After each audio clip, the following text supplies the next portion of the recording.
it's hard to generalize at this point for me, but if you were to ask me if it's a 0 or 1 answer, I would say international clients would have that mindset, which, sort of, because they have a great understanding of the space right since the beginning. And that's what is always the constant struggle, because there's so much of innovation happening on the productivity front, tools front, that you want to explore more and more tools, at the same time not overload and confuse, because with every new tool comes the amount of training, firstly for your own self, and then the people who are working together with you. So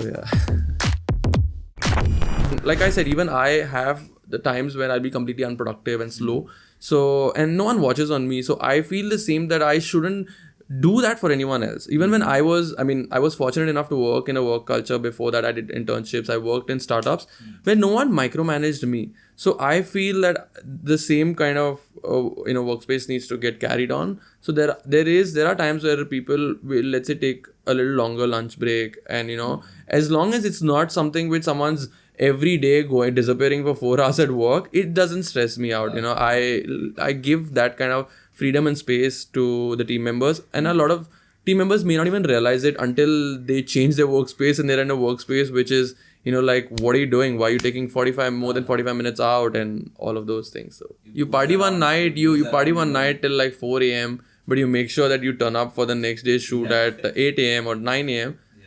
We are okay with that. And we have done that. We have been in situations which are tough, well-paying clients. We've had to say, I don't think we can take this forward, because what many clients don't understand is it's two-way relationship, right? A lot of people think, only the client can terminate the agency, but agency also reserves the right, if they feel that they're not doing justice, if they feel that the client's not the right fit, it's like a marriage. Right? So you need both sides to work and be happy in that relationship. Only then it's beneficial for the brand. A lot of times people have that mindset, and this happens mainly in Indian clients, where they feel, I'm paying you, you need to do it the way I want it to do. If you don't do it, I'm going to fire you. You have a right to fire us as much as we have a right to fire you. So, if the relationship is amazing, and we do have great clients who've been with us and, who built, of course, like I said, it's a relationship. You need to work towards it, and that effort has to come from both ends. And a lot of clients have put that in. That's why we have, clients we worked with for years. But at the same time, there are going to be different people who may be perfect. There's nothing wrong with it, but sometimes that sync may just not work. And that's the time where either one has to say, it's not working. I realized that happening because no matter what position I was in, I was an intern or I was a junior level person, but my suggestions were considered and they were sort of given attention to. So I think that is because the person was grounded, because the people I worked with was grounded, because the experiences I've had with people who are grounded. So I feel that always helps the brand, and that's the reason I feel I have to constantly have that attitude. So I think I strongly remember that, and even till date, I try to be as humble as I can, as modest as I can in terms of my approach when I'm giving tasks, when I'm talking to people, when I'm talking to clients, when I'm talking to anyone. I think it's the foundation. And I've seen a lot of established people be that way, which is what drives and motivates me to kind of go in that direction. Some way to get funding for your business? I think I've always believed in self-funding. When I say self-funding, it's bootstrapped. So I personally, what I earn, I put it back into my business. And that's the best way. That's sustainable. That's great. So that would be my opinion on if your business is something which can be bootstrapped, go for that. But yeah, of course, if you... less of a burden too. Yeah, I mean, you're responsible to yourself, which is at the same time difficult, at the same time easy, because you don't have to listen to anyone else's opinion. You can listen to them, but you can do what you think is right. And you are the one paying for the business. So you get the complete freedom of being independent and making your own decisions. So yeah, if you fall, it's your fault. If you don't fall, everyone's going to celebrate. And nothing's better than word of mouth. So that's, the more you can focus on that, make your clients give you reviews on your online platforms as a video, put it up on Instagram, put it up on Facebook, put it up on a Google page. All of that really helps. So if you want to capture an Indian market, I would say go for, sort of getting your clients to speak about you, put up those videos, build your online presence. There's so much that you can do, but like I said, one step at a time. So yeah. And that's what a decision factor is, right? So that's going to work But there are a lot of other things. I think as long as you're able to build a community or be a part of a community, like there are so many clubs, there are so many, unions, associations. Join, be part of it. Give selfless effort, like selfless work, and contribute as much as you can. Whether it's social service, whether it's a business community, whether it's your industry community. Like contribute. Like there are a lot of blogs which will just take your articles without you having to pay for it. So you do that. There is a lot of great podcast creators like Kunal who you can reach out to and say, listen, I've got a story. Do you think this is interesting? And yeah, he might consider you. So I think you should reach out. A lot of times we stop ourselves from reaching out because we think, why will the person respond to me? Why will the person get back to me? But we stop by just reaching out to one or two people. I'm sure you can do 100 a day. So what is stopping you from doing 100 a day is the problem. Your mindset. Exactly. So I feel as long as you know what your capabilities are, what your interests are, what makes you happy, then everything else kind of falls in place and you can make decisions based on that. Right. So like if you know you're great at VFX, you will want to go and do that for more clients. And if you know you're not good at something, but if you feel that thing has great potential and you still want to provide it as a service to the company, you can still do that. Right. Because on a day-to-day basis, there are a lot of things that are happening within my company, which I personally may not like doing. I may hate doing it. I may have done it in the past, but I don't want to do it anymore. So the goal is to get to a point where you can find how that still gets done because it's a critical part of a business. And that's the difference between being an entrepreneur and working inside of an organization. Because you need to, if someone says, I can't do it, either you need to figure how to do it or you need to find someone else. And at a point of time, you may not be able to find someone else. So you need to sort of go down there and do that, job which you feel is not great or it's dirty or it's something that you don't enjoy doing. Right. So that's how it is. Like when I say dirty, I literally mean dirty. Like there have been times after parties, I'm cleaning up things which is extremely not a pleasant experience, but I have to do it because ultimately anything goes wrong, I have to fall in. So for me, in one line, the most rewarding experience is having team members, feel that that they are the ones who are running the company and I like to be behind the scenes because before that, I did work with like a bunch of, like I said, startup founders who gave me the kind of work culture experience. I worked in the design space, tech space, marketing space. So, it helped me understand all of these verticals, right? Your tech, your design, your creativity, your analytical stuff. And that is what I felt if I put together and I sort of work more on this front, I think it's something unique. And something that I have not heard anyone doing, at least in Goa, and a lot of Indian agencies as well were not doing it. There were a lot of like tech companies which would do like, good products in terms of web, in terms of websites, apps, all of that. But I didn't see a strong agency culture which was, there to kind of promote all these things. So yeah, when I got started, I identified a niche and I thought this has a potential and I enjoy doing that. I was passionate about it. So I think that's what people saw and believed in me. And big thanks to all my clients at the beginning who believed in me and sort of helped me become what I am today. We went to mess workers, we taught them English, so those are the things which really those are selfless activities, right? I was not benefiting, in the sense that there was no direct reward. I was not getting paid by my college or by Toastmasters to build another club. I was making zero money, but I was doing all of that, which was helping me learn my skills. So I firmly believe that if you don't see if you want to do something and then you're always going to be stuck up on I need someone to pay me to do something like that, that's a big mistake. Like just do it. You do it for free, do it as a hobby, go out there, because only by doing is when you're going to learn the best, right? No amount of books, sessions, videos like this is going to teach you as much as actually being on the job and doing it. So I think that's what would be something that I always advocate about and I'm very clear with. Yeah. A lot of thoughts did come to me about, sort of even leaving my college. Third year, I'm like, I know what I want to do. I don't see, I did electrical engineering and I don't see myself working in this space. But I said, let me just complete it and, sort of take that on my list and say that, okay, I have finished my engineering and now I'm doing what I can do and want to do. And so nothing wrong in that. Engineer story.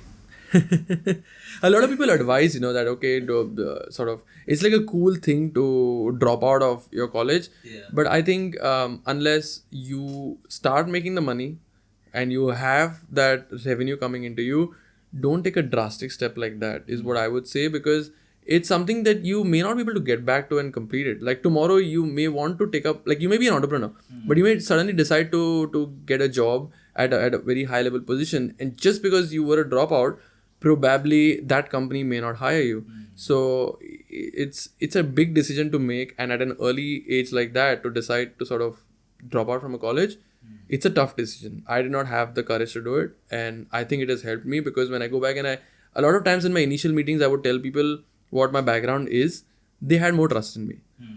There was nothing that NIT as an institute, technically taught me that I do in my everyday life, but it was the other things that I was maybe doing college activities. My college was very supportive on, sort of taking those initiatives. They gave me complete freedom. They allowed me to create my own club.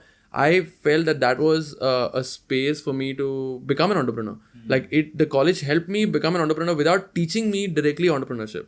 So I think it was a big, I am always grateful to have the opportunity of being, in that space. And definitely today when I go back to clients and I say that we are a team of 30 plus members, it helps in a way. But if let's say there was there's another version of me starting today, probably might do better than what I'm doing as a team of 30, that there is a possibility, because as long as a person knows multiple aspects and is able to deliver and contribute, could still do a better campaign. Like I said, no marketing campaign is perfect. There can be someone better than that, whether it's an agency, whether it's another freelancer. So, that's what my opinion would be. Nothing's ideal. There's no marketing advice which is perfect, it's just what you need to realize, what your strengths are, what is your self-realization about yourself, that is going to keep you take the big steps and sort of keep growing. In fact, I have someone who's very active in the online webinar space, and he has like a huge community. His name is Gaurav, and I can also introduce you to him in case you'd like to have him on your podcast. But he does his sessions at 7 a.m. in the morning. And he has an audience which comes. So, like if someone can wake up to you at 7 a.m. and watch your content, man, you're like building a tribe for yourself and a powerful community, because they're really like, they've taken the effort to get up early and come, and that's because it's someone else who's put in the money, and they may or may not be okay with it. They may not know what you've done about it, because most often they're not involved in your daily operations. They trust you over certain things, and you may feel it's okay, they may feel it's not okay. So it's always going to be a clash and a conflict. But if it's a bootstrapped, if your own startup, then it's your own money. Like, I heard A.R. Rahman recently at the International Film Festival, since we were covering the event, and someone asked him, why are you getting into the VR space? Why are you creating VR content? You're a music producer, you are in the music space, and why did A.R. Rahman get into the virtual reality space and spend the money?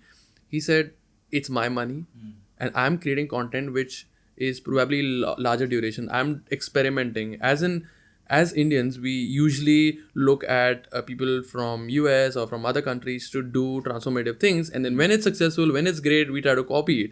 So he said, why not we try to do something different, try to innovate, try to do something unique, and how better can I do it without it being my own money? So if I blow it, it's my fault.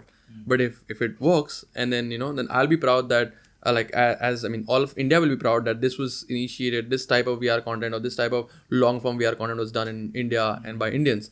So I strongly believe that if it's your own money which you're putting in experimentation and your own business, no one can question you. You are the real boss of those funds, and you make the decision. You win, your team wins. You lose, you lose. It's as simple as that. A lot of people say that VR is supposed to be only 20 minutes because that gives you a headache or it's not safe. But he's trying to create longer form content by working inside the basic principles of virtual reality. So basically the thing that, as a human, when you walk, you don't get a headache, right? Yeah. So if you're able to not break those rules and create that same experience, then it's not an issue. is what his thought and his ideation is. No one has done it in the past, but he's experimenting on that front and he's doing a lot of interesting stuff. And like the only point that made sense was that it's his own money. He can do whatever he wants. He can put the camera the way he wants. He can twist it the way he wants. And music makes a powerful impact even in virtual reality space, right? It can, like, there was someone on the panel of IFI who said that if the video that they had, the film, the VR piece of content that they had, was, the first review was, it's pathetic, it's bad, doesn't have an impact. Then it was given to a music producer who completely took a take at it and added a few sound effects and transformed it. And when the same set of audience watched it, they were like, this is awesome. So that is the transformative experience that music has. So I'm sure that is a very critical part in, let's say, the entire piece of VR. But yeah, he's sort of running the whole show on that front and he's investing in that segment. So yeah. So we had a critical role to play in, like, so we built the IFI website for about 4 years, and that was a great learning experience. When we used to manage the website and were an active part in that, we every time during the festival, there's almost a daily something or the other happening which requires an update on the website. Before the festival is like truckload of information coming from all directions and it has to be put together. So having a solid understanding of the festival is extremely important, because without an experience of the festival, you will just end up doing random stuff. And when we were not a part of like the website process, we noticed that happening, right? Because it's a government system, it's a tender system. So like there are a lot of factors which play for you to win a government tender. You need to be technically good. Your financial bit has to make it through. So we made it through for 4 years, and all of those 4 years, it was like extremely hectic in terms of understanding what the first year was a challenge, but we had the team from the festival and which was helping us understand it. But second, third, fourth year, like, we built a lot of understanding that we could actually give strategic advice and say that, okay, this is how the information has to be, this is what needs to go. So yeah, experience helped. We're always looking for creative people to join us, and I'm sure Goa has the potential, not only from like people who want to move to Goa, but people who stay in Goa, who are brought up with the culture, who want to hustle hard, work hard. The constant mindset that Goa is chichagad and Goa is lazy or laid back is something that I am proud that we throw out of the window.